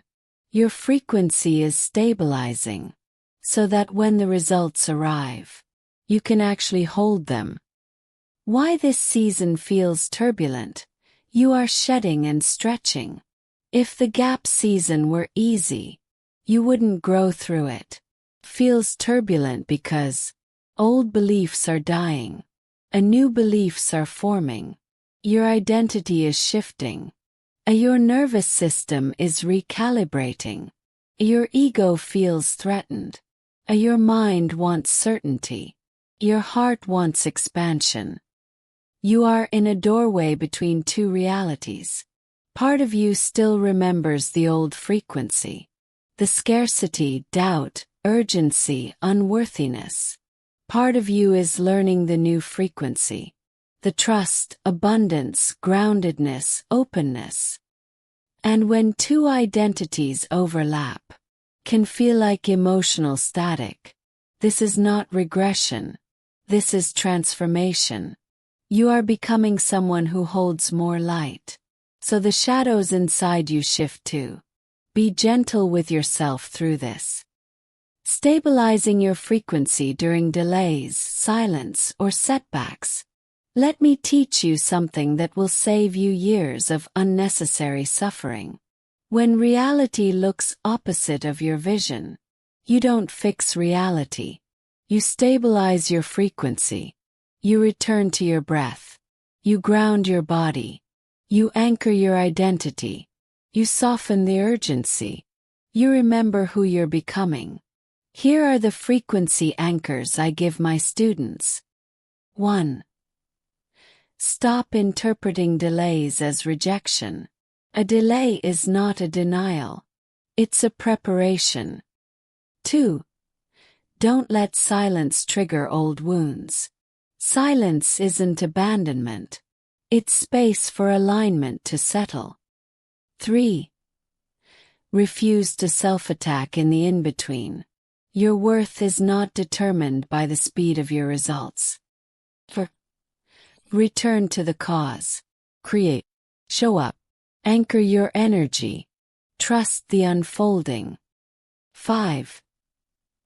Regulate your nervous system. Calm body equals clear frequency. Clear frequency equals clean manifestations. This is how you move through the gap season, without collapsing into doubt or desperation. Everything that exists now is correct for this moment. Compassionate reframing. I want you to breathe in the softness of this truth. Everything that exists in your life right now is correct for this moment, not forever, not as punishment, not as proof you're doing something wrong, but because this moment holds a lesson, a strengthening, preparation that you need before the next chapter arrives. If your manifestation hasn't landed yet, it's because there's a belief still integrating, there's a skill still forming, there's a foundation still solidifying, there's an identity still stabilizing, there's timing still aligning, there's a path still rearranging. Nothing is missing, nothing is late, nothing is wrong. Your current reality is the perfect mirror for what is being refined inside you. Not as judgment, as guidance. When you stop fighting reality and start listening to it, the gap season becomes a teacher instead of a threat. Gentle inquiry. What is this moment asking me to strengthen? Instead of asking, why isn't it here yet? What is this moment asking me to strengthen? This question changes everything, because every setback, every delay, every quiet moment holds a strengthening invitation. Let me give you examples. No clients yet. Strengthen your confidence. No partner yet. Strengthen your self-love. No money yet. Strengthen your skill set and self-worth. No opportunity yet. Strengthen your voice, clarity, or courage. The universe never withholds to punish you. It withholds to prepare you. And the moment you strengthen the internal peace, the external peace arrives quickly, almost too quickly. What if this moment isn't about waiting? What if it's about preparation? Not punishment. Preparation. Not lack. Alignment. Not delay. Development. This question is the key to surviving and thriving in the gap season. Uncoupling your identity from temporary circumstances. This is one of the most liberating emotional skills you will ever learn. You must separate who you are from what you're currently experiencing. Your financial situation is not you. Your relationship status is not you. Your job title is not you. Your follower count is not you. Your current reality is not you. These are circumstances. Temporary, movable, changeable, neutral. But your identity, your emotional frequency, your self-concept, your inner worth, is what shapes your future. When you attach your identity to circumstances, you shrink. When you detach your identity from circumstances, you expand. Here's what that looks like. Old identity. I'm not earning enough. I must not be good enough. Aligned identity. My current income is temporary. My worth and potential are not. Old identity. No one is choosing me. Something is wrong with me. Aligned identity. My relationship status doesn't decide my lovability. Old identity. I'm behind, I'm failing. Aligned identity. I'm in my season, I'm growing. Do you feel the difference? One collapses your frequency. The other elevates it. You cannot receive your future While defining yourself by your present, you must rise into the identity of your becoming, so the circumstances can rise with you. The real question of the gap season: will you stay with yourself? Every gap season asks the same question. Will you stay with yourself, even when life hasn't caught up yet? Will you stay grounded? Will you stay compassionate? Will you stay consistent? Will you stay believing? Will you stay creating? Will you stay loving your future self? Or will you abandon yourself? Because the evidence isn't here yet. Manifestation isn't about proving anything to the universe. It's about proving something to your own nervous system. I will not leave myself in the waiting. This is the emotional mastery that makes you unshakable. A soft closing for this chapter. Place one hand on your heart and breathe. Blow in, blow out. Now whisper this to yourself. This moment is part of my becoming. I am safe in the in-between. My future is already forming. 'Cause it is. The gap season is not punishment. It's alignment recalibrating itself to meet the frequency you're committing to. You're not falling behind. You're not losing momentum. You're not forgotten. You are in the hallway between who you were and who you're becoming. You are not late. You are in process. And the moment your inner world stabilizes, your outer world will rise to meet you. In the next chapter, we'll talk about emotional detachment, the quiet art of releasing results, while staying anchored in your becoming. For now, trust this moment. It's carrying you somewhere sacred. Breathe with me for a moment. This chapter is where your reader steps out of the linear world and into the energetic one, where manifestation stops feeling like trying and starts feeling like becoming. Here is Chapter 8. Approximate 1,500 words, in your warm, soft, grounded, deeply energetic Lila Hart voice. Chapter 8. The Quantum Shift. Returning to your creator state. You manifest by becoming, not by wanting. Close your eyes for a moment. Feel your inhale. Feel your exhale. And notice this truth gently rising in your chest. Your future doesn't come from effort. Comes from identity. From who you feel you are. From the emotional frequency you hold most often. From the embodied state you stand in long enough for life to reorganize itself around you. Manifestation is not about wishing. It is not about wanting. It is not about convincing the universe. Manifestation is about alignment, a deep inner aligning of your emotions with the version of you who already lives the life you're calling in. This is the quantum shift. And once you understand it, your entire reality begins to soften and reconfigure. Let's step into it slowly together. Emotional quantum jumping. The shift happens first. Quantum physics tells us that multiple realities exist as possibilities. Before one becomes physical, emotions work the same way. Your future self already exists as an emotional possibility, frequency, feeling, state of being. You don't meet her by forcing anything. You meet her by feeling your way into her. This is emotional quantum jumping. You shift your emotional state first. Then life catches up. Not through stress. Not through pressure. Not through chasing timelines. Through alignment. Through the soft merging of your current self with the emotional truth of your future self. Quantum jumping is not a leap. It is a tuning. You tune your emotions like you tune a radio. You choose the frequency you want to broadcast.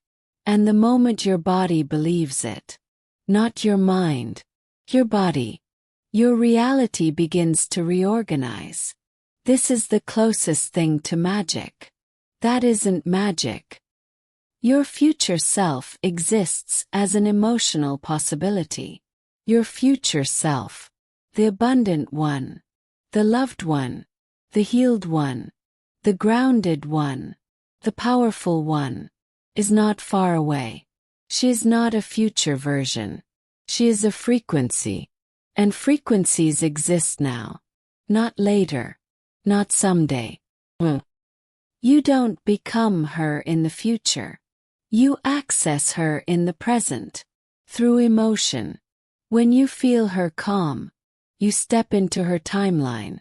When you feel her confidence, you activate her reality. When you feel her worthiness, you align with her opportunities. When you feel her abundance, you open doors she already walked through. You become her emotionally, before you become her physically. This is the quantum shift. Becoming before receiving.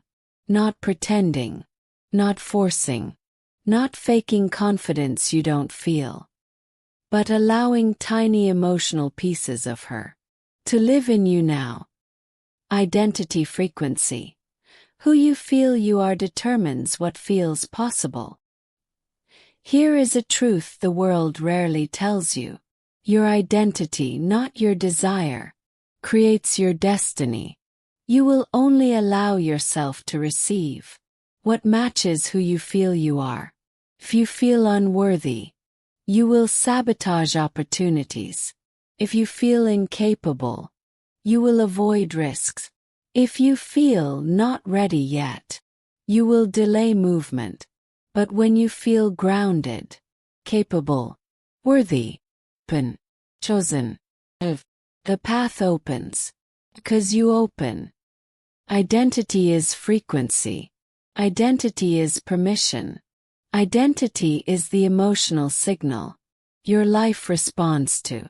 This is why becoming your future self emotionally creates a ripple effect through your behavior, posture, your choices, your instincts, your relationships, your money patterns.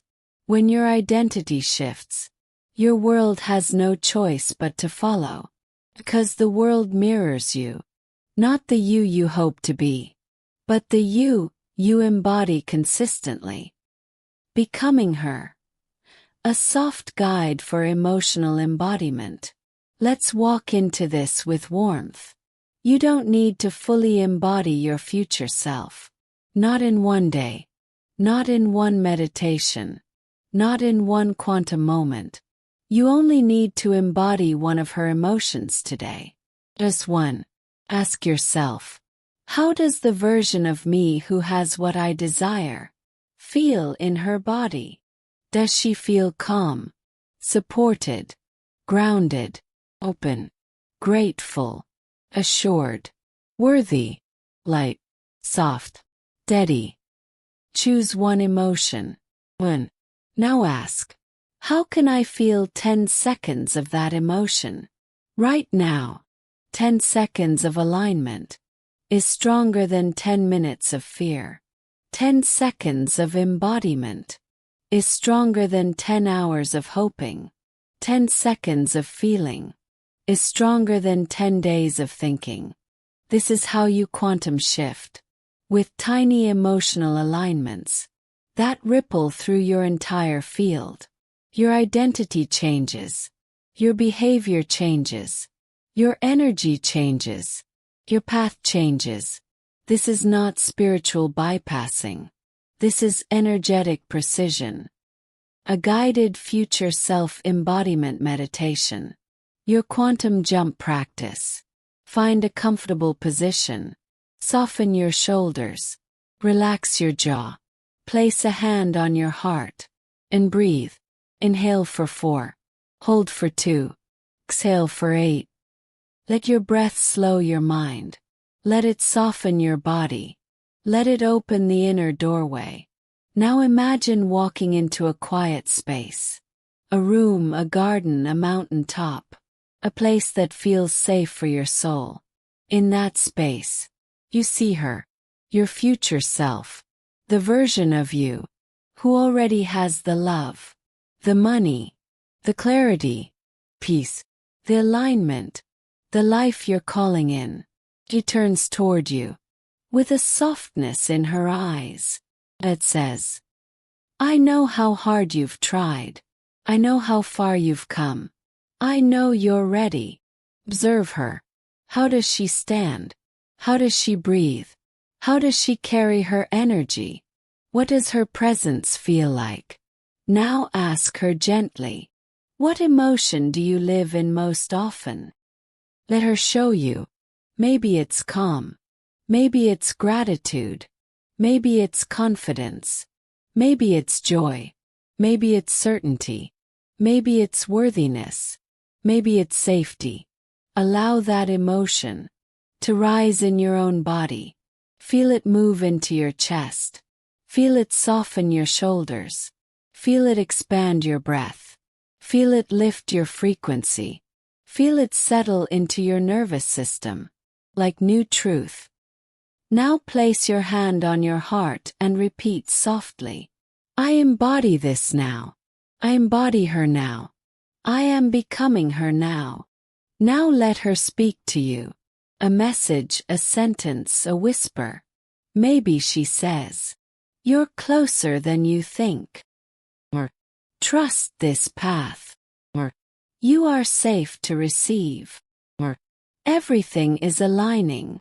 Or, I'm already waiting for you. Hold her message. Let it root in your chest.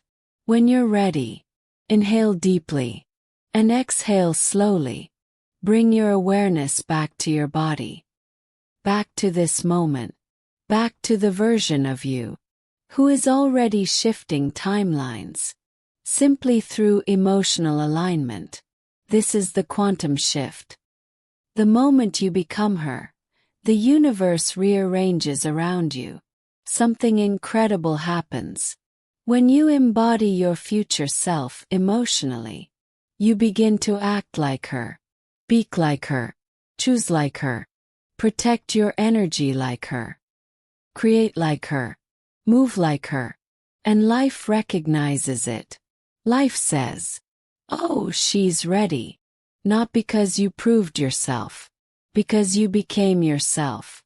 Everything you are calling in already exists in your field as a possibility. Crystallizes. When your identity rises to meet it, you don't chase your future. You match it. The moment you match the emotional frequency of the version of you who holds what you desire, life delivers. Not by force, by resonance. A soft closing for this chapter. Place your hand on your heart one more time. Inhale. So. Whisper softly. I become before I receive. I shift before I see. I am aligning with the version of me who already holds everything I desire. 'Cause you are. And the shift is happening faster than you realize. In the next chapter, we will explore the art of receiving. How to allow manifestations to land. Without fear, sabotage, or shrinking. But for now, stay close to the becoming. That is where your power lives. Chapter 9. How to trust the universe without abandoning yourself. Surrender is self-support, not self-neglect. I want you to close your eyes with me for a moment. Take one soft breath in, and let a longer breath out. Now notice something. There is a version of trust you were probably taught that never felt safe in your body. A version that said, let go and hope for the best. A version that asked you to silence your needs, override your emotions, ignore your intuition, and pretend you were okay when you absolutely weren't. That isn't trust. That is disconnection. And disconnection is not surrender. It is self-abandonment dressed as spirituality. If you've ever struggled with letting go, if it has ever felt unsafe, if surrender has ever felt like losing control of your own life, I want you to know, it's not because you're bad at trusting. It's because you were taught a version of trust that required you to disappear. This chapter will give you a different way, truer way, a way that honors your nervous system, your emotions, your intuition, your boundaries, a voice, a way of trusting the universe, without abandoning yourself. Let's walk into this slowly, together. Many people let go by disconnecting. This is not true trust. I've seen this again and again. People say they are letting go, but what they really mean is, I'm giving up. I'm numbing out. I'm shutting down emotionally. I'm pretending I don't care. I'm silencing myself. I'm forcing myself to be okay with something I'm not okay with. This isn't surrender. This is emotional resignation. True surrender isn't collapse. True surrender isn't numbness. True surrender isn't apathy. True surrender is rooted in presence, not avoidance. It means, I'm still here. I'm still breathing. I'm still listening. I'm still feeling. I'm still supporting myself. As life unfolds in ways I can't control. When you disconnect, you lose power. When you stay with yourself, you gain it. Surrender isn't stepping back from your life. It's stepping back into yourself. Trust means staying with yourself no matter what the outcome is. There's a moment in every manifestation journey where you will be asked to choose. Will you stay with yourself, even if the outcome looks different than you hoped? This is the moment where trust becomes real. Trust is not believing everything will be perfect, a forcing positivity, a pretending you're not scared, a convincing yourself you don't want what you want. Trust is, no matter what happens, I will not abandon myself. You stay with your breath. You stay with your emotions. You stay with your inner child. You stay with your boundaries. You stay with your truth. This is the kind of trust that doesn't collapse your nervous system. It anchors it, because you're not putting your power in outcomes. You're putting your power in yourself. How to hold emotional space when things go differently than expected. Let's talk about one of the hardest parts of the journey. When life doesn't go the way you imagined. When the job falls through. When the relationship ends. When the money doesn't come yet. When the timeline stretches longer than you planned. When the manifestation feels delayed or invisible. This is the moment where people either 1. Collapse into fear. 2. Disconnect from themselves. 3. Attack themselves. 4. Stop believing. 5. They breathe. They support themselves. They regulate their body. They choose compassion instead of self-blame. They remind themselves that reality is not final. It's transitional. Let me show you what holding emotional space sounds like. I'm disappointed, and I'm allowed to feel that. This is not the end of my story. I can be sad and still trust the path. This moment is difficult, but it is not defining me. I don't need to rush myself out of this feeling. I'm here for me no matter what. You see the difference. You're not spiritually bypassing. You're not pretending you don't care. You're not abandoning the part of you that feels hurt. You're holding her. You're witnessing her. You're supporting her as life moves. This is emotional maturity. This is what makes surrender powerful instead of painful. The difference between emotional resignation and emotional alignment. Let me draw a clear, gentle line between two emotional states that look similar on the surface but feel radically different on the inside. Emotional resignation. Whatever. It doesn't matter. Numbness. Disconnection. A hopelessness. Self-silencing. Collapsed energy. A feeling powerless. Emotional alignment. I release what I cannot control, but I stay connected to myself. A groundedness. Presence.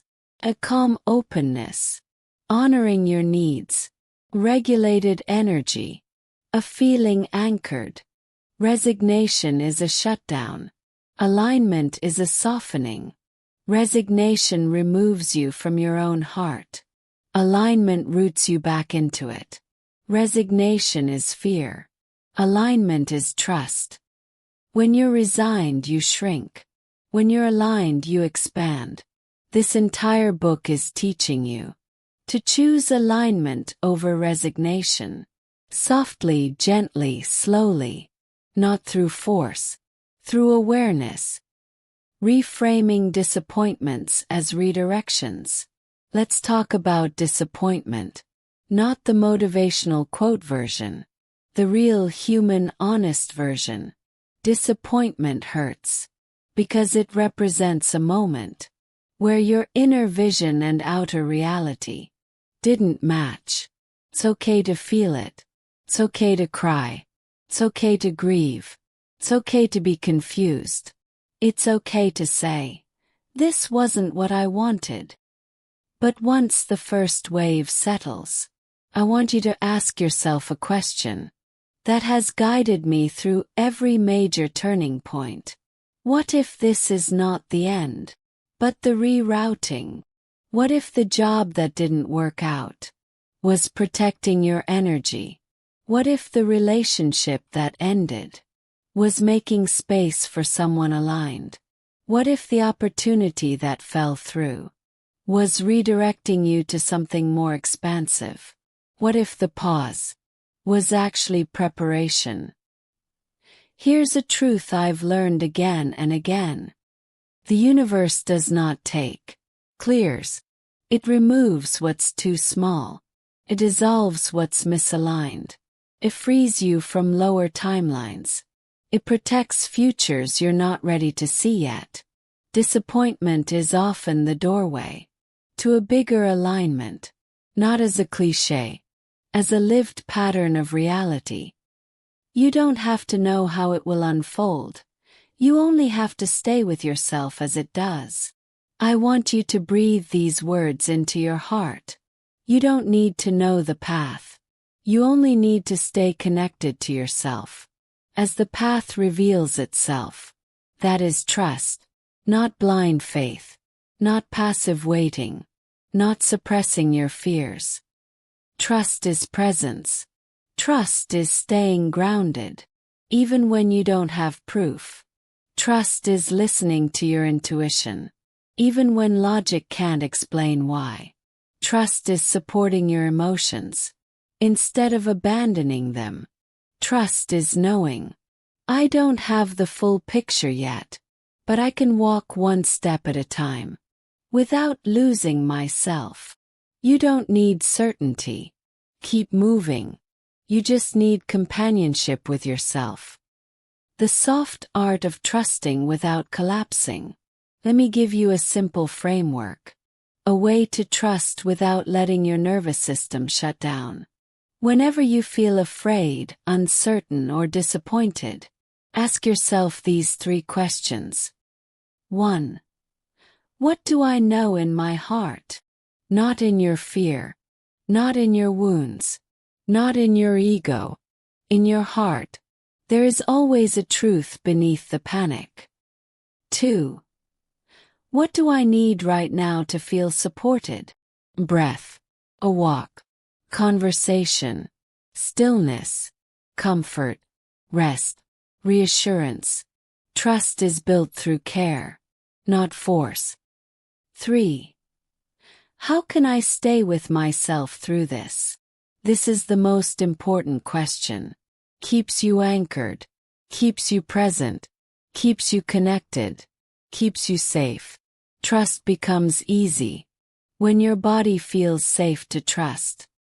A soft closing for this chapter. Place one hand over your heart. Take a deep breath in, and an even slower breath out. And whisper this to yourself. I can trust the universe without losing myself. I release without collapsing. I surrender without abandoning. I stay with myself as my life unfolds. Because the truth is, the universe has never asked you to abandon yourself. It has only ever asked you to meet yourself more fully, so the life meant for you can find the version of you capable of receiving it. In the next chapter, we will explore how to become a clear receiver, how to open your energy to allow manifestations in without fear, guilt, or shrinking. From now, stay close, stay soft, stay with yourself. That is where trust lives. Chapter 10. Living from the frequency of trust. Integrating everything into daily life. Trust is not a peak moment. It's not something you feel only when life is finally going right. It's not something you activate during rituals or meditations, and then forget the second you step into the real world. Trust is a frequency, a way of living, choosing, breathing, moving through your days, with a quiet, steady knowing. I am supported. I am guided.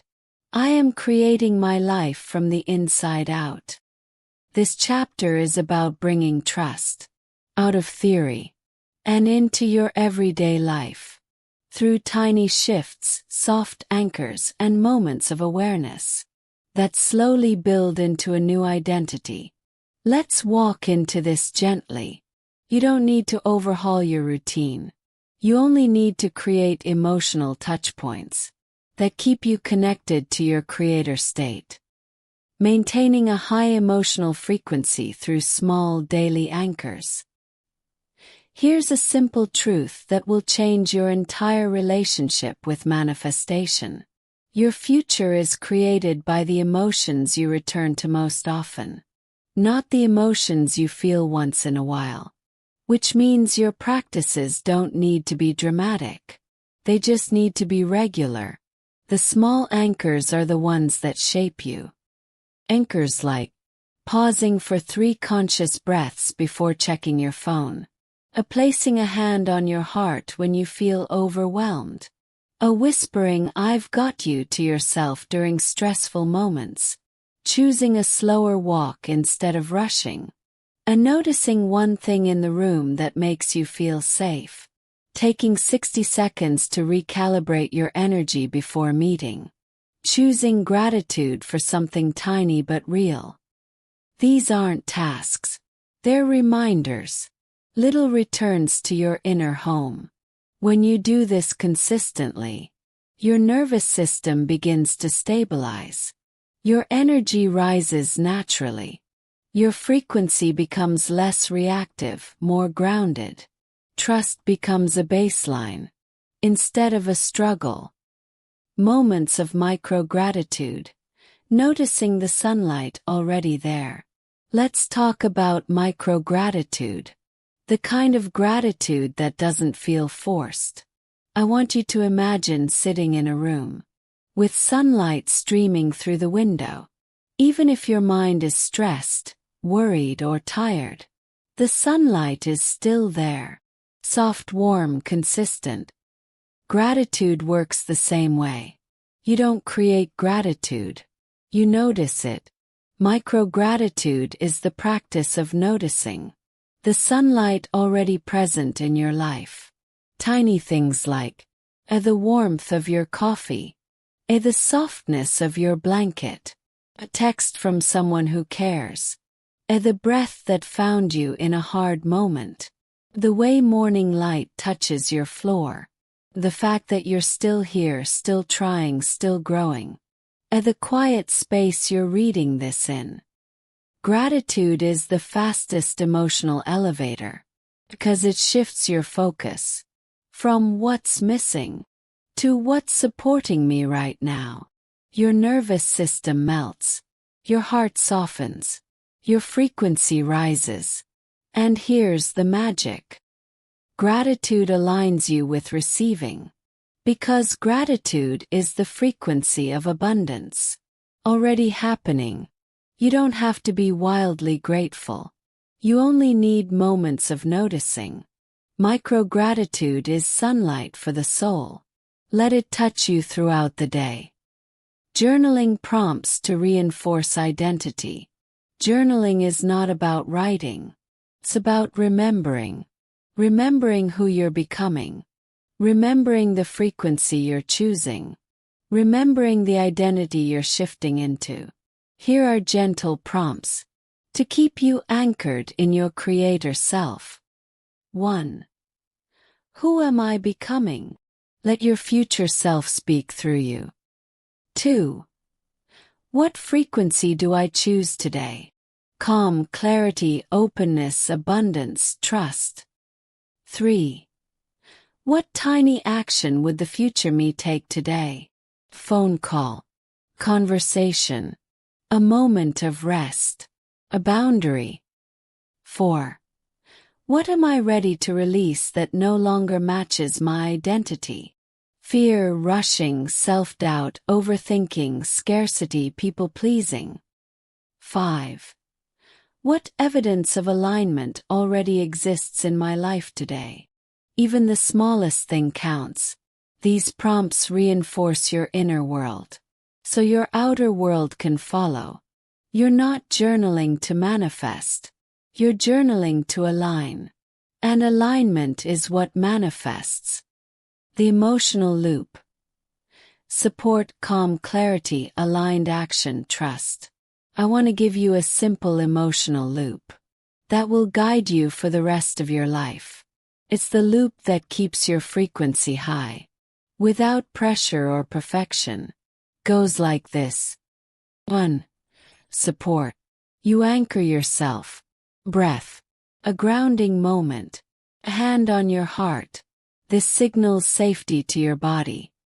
2. Your nervous system relaxes. Your energy settles.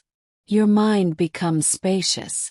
Calm is the gateway to intuition. 3. Clarity. Ideas come through. Solutions appear. You see the next step instead of the whole path. Clarity is what makes aligned action possible.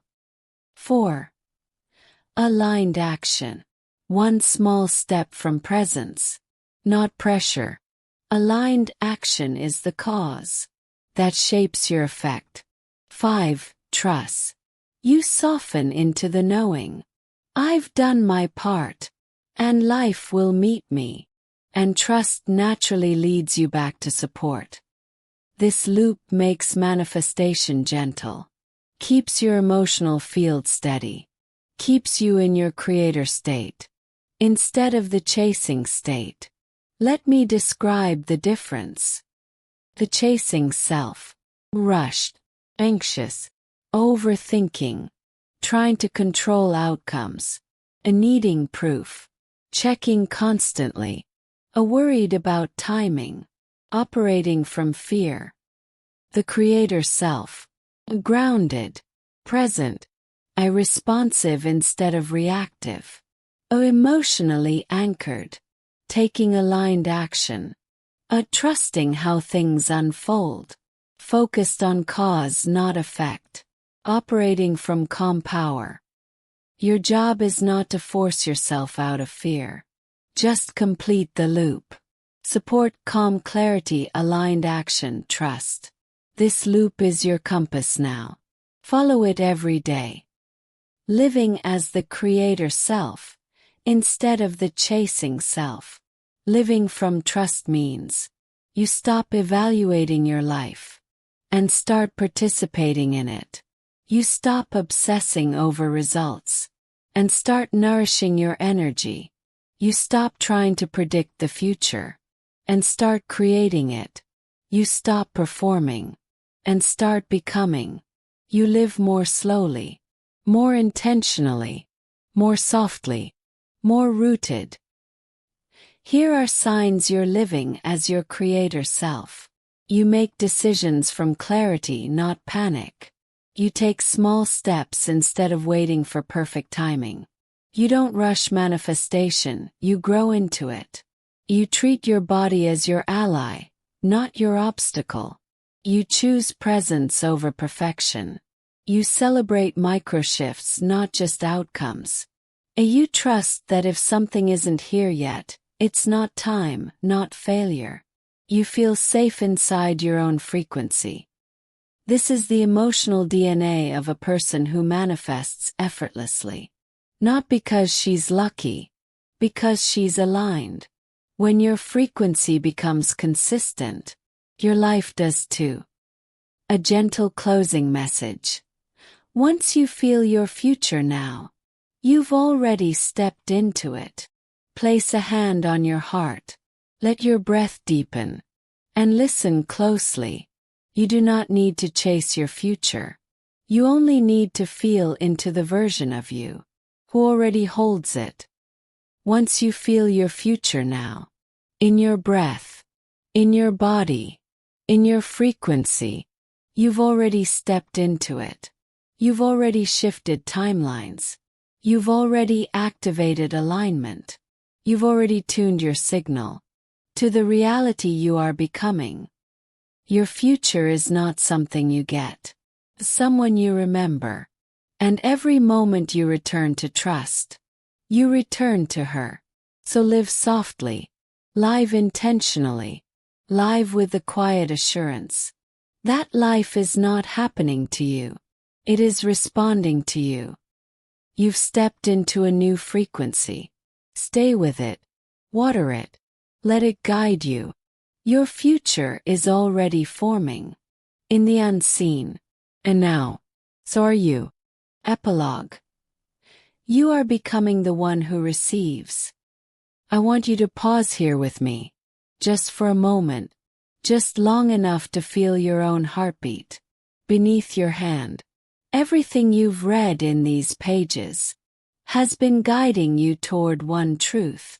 You are becoming the one who receives. Not because you've mastered some mystical technique. Not because you've perfected your mindset. Not because you've earned it through struggle. But because you've remembered how to come home to yourself. You've softened the urgency. You've reclaimed your breath. You've learned to listen to your body. You've anchored into your future self. You've stepped out of chasing and into becoming. And that is what receiving really is. A return. Remembering. A gentle opening. Your manifestations do not arrive because you grasp for them.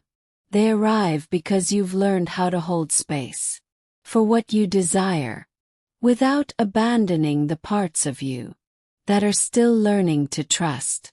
You've become the safe place your future has been waiting for.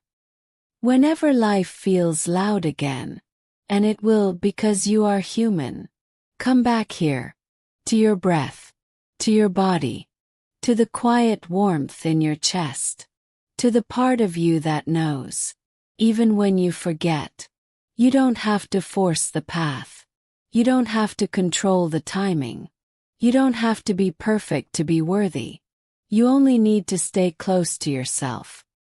Because when you stay with your heart stays open. And when your heart stays open, life can finally reach you. This is the new chapter you're stepping into. A chapter where trust feels natural. Where receiving feels safe. Where becoming feels inevitable. So breathe in your future. Exhale your doubt. And whisper softly, I am becoming the one who receives. 'Cause you are. You already are. And your life is unfolding beautifully. from this moment forward.